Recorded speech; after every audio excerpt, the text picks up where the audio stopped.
What's up, real ones? It's your boy Alejandro. It's me, Sydney. I'm Bruiser Wolf, and you're with the real ones. Before we started this interview, you were just doing a quick little acapella. Oh, yeah. Mixed a soda, had the white girl doing hot yoga. I think you have one of the most unique flows in the entire rap game. I like to describe it as like when like you're at work and like your coworker is like telling you a joke that's like HR like would probably trip if they heard it, so they kind of gotta whisper it, look over the shoulder, and then say the punchline.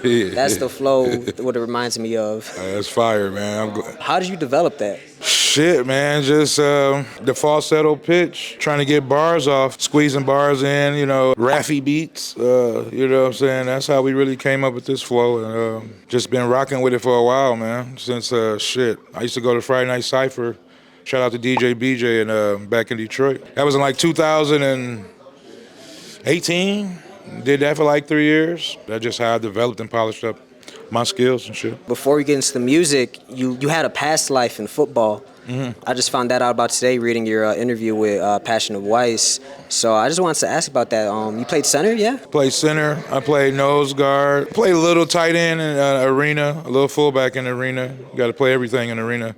But majority of my whole life since I was 8 to 31, I played center. It's just a love of my life, football. One day I hope my son will play, but I want him to do his own thing. I love football, but I don't want you to spend all your time trying to make it and all this bullshit-ass politics. You might not be tall enough, you might not be big enough, but I had fun playing. It kept me out of a lot of trouble for sure.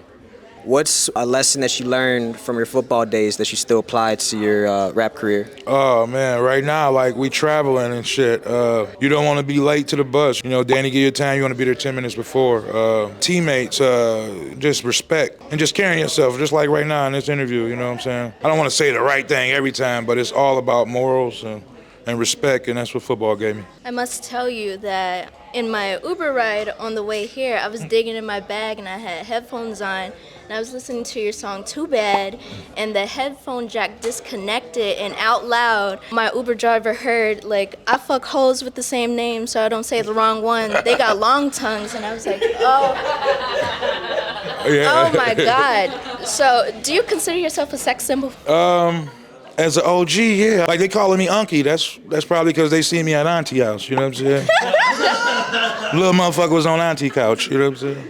But no, sex is a part of life, you know what I'm saying? It's something to write about, whatever your preference is, you know what I'm saying? I think people are being enlightened about sex or just something funny to say about sex, you know what I mean? But yeah, that's kind of true, though. I call one and they both come. Go ahead. I fuck hoes with the same name, so I don't say the wrong one. They both got long tongues. They both rock the mic and ad-lib when the song done. Do another one. Stop rushing, it's a shootout. Stay down till I'm done bussin'. Don't love them, don't trust them. I fuck sisters and cousins and send them home to their husbands. To their husbands, yes. Her mouth wet, I want to soak in it. My dick game genius, she want to stroke it. She deep throated till her eyes water. She's bisexual, going crazy. On the pole, bipolar. Bruiser! Y'all making me keep fucking rapping. I'm rehearsing and shit. They're about to go on stage. Shit, where's the best place to take a girl out in Detroit, or a guy, or just a date? Oh shit, y'all gonna have me say the wrong thing. I used to say Cheesecake Factory, then there was a big fucking meme about that. So, if I'm giving you a game, you gotta take her out, have it planned. You know what I'm saying? It can be anything. I ain't gonna say take her to Burger King or no shit like that. I would take her to some nice like Benihana's if that's Or it's like good soul food spots in Detroit. Like it's a place called Joe Louis. I take her there, take her to Belle Isle, ride around the water, then take her to Joe Louis and eat some good soul food. You know what I'm saying? Are you paying or are you going 50-50? I'm paying. It can't be no lane. 50-50 kind of whack. You get to 50-50 when it's time to share the bills and shit later when you find out you ain't got it all like that. Gave her a nice meal and shit. No, I'm just talking shit. Where's the best place to get a coney dog in Detroit? I'm gonna go with L. George's on Joy Road in Evergreen, where T. Grizzly gave away all them damn coney dogs when he was doing his album and shit. Yep, that one right there. What's just like the one thing you love the most about your city? I love about my city no matter what. If you give respect, you get respect. You can be around some treacherous, mean, evil guys, but as long as you got respect and you cool, they gonna respect you. And that's what the city is built off of, for sure. It's a respect thing. And you said in an interview recently that your eldest is getting into music. Would you say that they're following your sound, or do they have their own taste? Like, what is that like? He got his own taste. Little motherfucker don't even follow me on Instagram. Shout out to LJ. He doing his thing. He like Filthy. He like Playboy Cardi. You know, stuff like that. He fuck with me though. He like Raffy music too. He come to the studio sometimes. But I always want them to do their own, be their own person, have their own passions, and I can help you. You know, that's about it. And like, would you say that your children growing up, like, did you keep them in the studio with you when you were making music? My youngest one, because I had him with another woman, you know. When I had him, and he my only boy, you know, I have 3 stepchildren too. There's 2 other stepboys. I'm crazy. But anyhow, he used to be in the studio with me a lot. He loved my music. My youngest, my boy, he's 6 years old. He can ad-lib a show right now if he wanted to. But he liked basketball more than anything. But he ain't really into music. But he the one was with the studio with me though, for sure, every day. What's your routine before you get ready for a show? What did you do today? Gotta get you some rest. I take my vitamins, eat, and when I leave out here, I gotta go pray. I pray every day before I pray every time I go on stage, you know. I rehearse my whole set, you know, before I go to bed and when I wake up. I love the tour life. It's got me focused. I feel like I'm playing football again. I feel like this last question kind of leads into this, but it does sound like in a more holistic sense. What do you do to take care of yourself? On a health issue, right now, man, as a race, black people, we so lost with eating right, you know. I'm learning so much stuff dealing with Raffy ass. I used to drink pop. I used to drink soda with every fucking thing, you know. I'm drinking water now. I'm eating organic foods. Cooked food is the best food, you know. Working out every morning at 5, getting an hour of calisthenics in, and just working out every day and watching what I eat. You know, staying away from the sugar, salt, lean foods, trying not to eat fast food, processed food. That's what I'm just getting knowledge on now. Eating the right herbs and stuff, man, and being protected. We asked this to Danny earlier, but we asked him if Bruiser Brigade was a basketball team, what position he would be. But I guess in your case, if Bruiser Brigade was a football team. He already told me what my position was. Oh, yeah, center. No, he said a power forward. I get all the putbacks, offensive rebound. This is what he told me before any Bruiser Brigade album come out. He was telling everybody who they was and shit. He like small forward shooting guard. He the man. He said he was the center.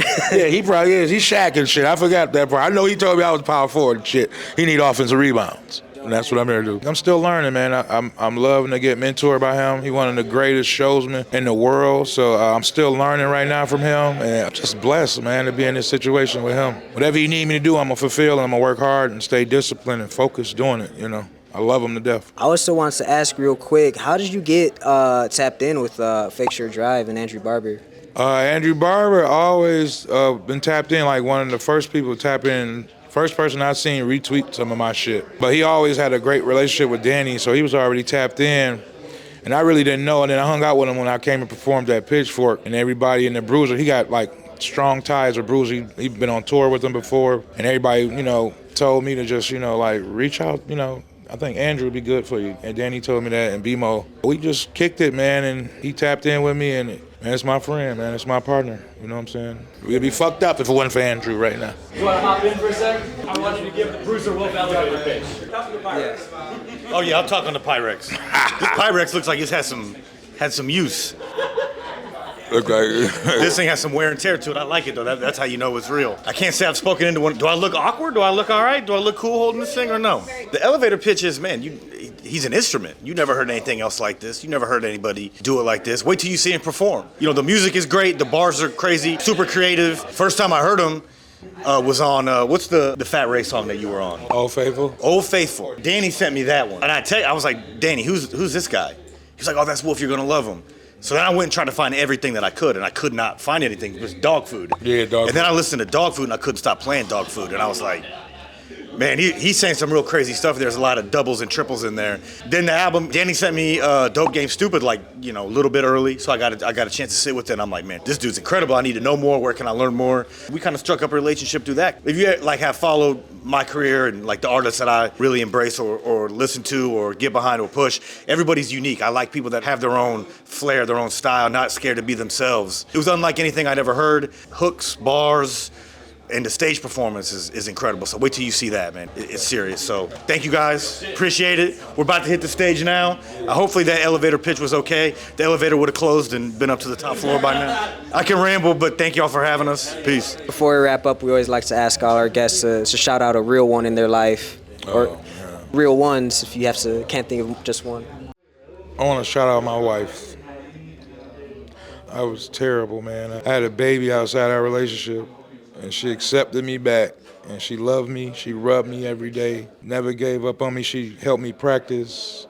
It's the realest person I know. It's my wife. I love you, baby, so much. You're the realest one. I'd be nothing without you. Thank you for everything. No. You could give her this. Okay, yeah. Let's get it going. Let's get it going. Break a leg. Thank you so much, guys.